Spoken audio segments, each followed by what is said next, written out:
Zeus in noi, convideus Alexandra Porcu in Heilbronn, e moi cesti sa signora Ignazia di Heilbronn, nara mita si svendi in noi.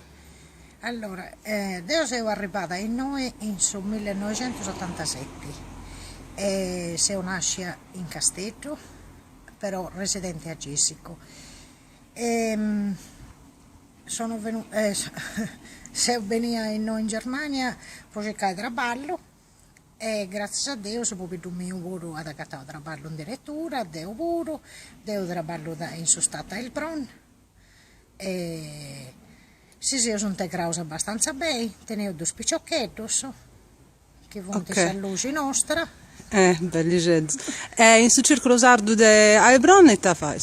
Sei presidente del suo circolo sacro, sei già da 4 anni sono presidente e spero di un meglio di me, mi fai conoscere la Sardegna e noi in Heilbronn e mi occupo di tutta questa situazione noi. E chi stiamo a sardo in noi? In noi che stiamo a usare pure un domo, potete essere di usare, poi il mio usatro che stiamo a usare, il figlio nostro su usatro non lo questiona, però lo comprende benissimo. Ok, grazie Ignazia. Prego. Ciao.